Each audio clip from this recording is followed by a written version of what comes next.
आपण या ठिकाणी तुगाव शिवारामध्ये म्हणजेच येडशी मंडळामध्ये आहोत.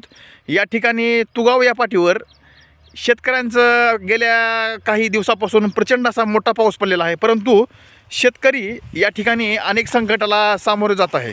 ते म्हणजे या ठिकाणी आपण पाहत आहात, आपण पाहूया या ठिकाणी हळदी रोगाचं, या ठिकाणी हळदी रोग म्हणजे पूर्ण पानं या ठिकाणी झडली गेलेली आहेत. आपण हे पाहतात, हे शेतकरी देखील आहेत, दाखवत आहेत आपल्याला. मामा दाखवा हे काय झाले नेमकं काय जळाले सगळं.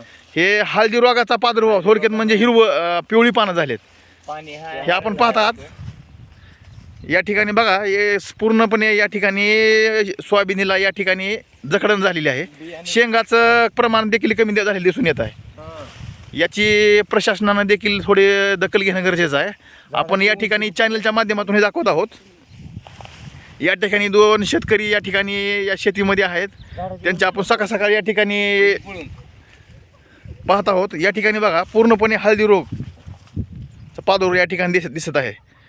हे शेतकरी आहेत.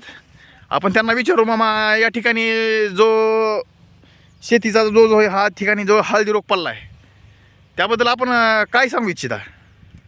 हळदी रोग म्हणजे अचानक आता निसर्गाचा हे आहे, त्याला फवारणी वगैरे केली, परंतु अचानक हळदी रोग पडल्यामुळं पुन्हा पावसामुळं फवारणीचा थोडा हे झाला आहे, त्याचा इफेक्ट झालेला आहे. थोडासा उत्पन्नात फरक पडलेला आहे.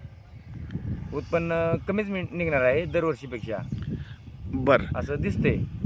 ठीक आहे. मग आता ही हळदी रोग पूर्ण शिवारामध्ये आहे का, फक्त ह्या अशा कुठं ठिकाणी सगळं चौकडं झालंय का? सगळीकडेच आहे ना, कारण हे आबाळ वगैरे सगळीकडेच इकडून इकडे फिरतं आणि हा सगळीकडे दिसतोय, जाईल तिकडे दिसतोय. याचं प्रमाण म्हणजे एकट्या 1-2 ह्याच्यावर नाही, सरासरी पूर्ण याच्यावर एरिया दिसतोय. असं इकडं दुसरीकडे पण गेलं तरी दिसतंय. बऱ्याच ठिकाणी हळद्याचा परिणाम झालेला दिसतोय. हे पाहतात, हे देखील मामा हे या ठिकाणी आहे, शेतामध्ये आलेले त्यांच्यात कामाला असतात. त्यांची देखील आपण या ठिकाणी प्रत्येकाला जाणून घेणार आहोत. मामा नाव सांगा आपलं. मारुती वाघर. कसं आहे या ठिकाणी परिस्थिती नेमकी सोयाबीनची? बघा की आता काय हळदी रोग वगैरे पडला आहे आणि ते दरवर्षीपेक्षा तर आपण करतो, ते काय हे नाही. उत्पन्नात घट होणार आहे आणि आणखी निसर्ग काय करतो काय सांगता येणार नाही. आणखी काढायला 15-20 दिवस लागणार आहेत.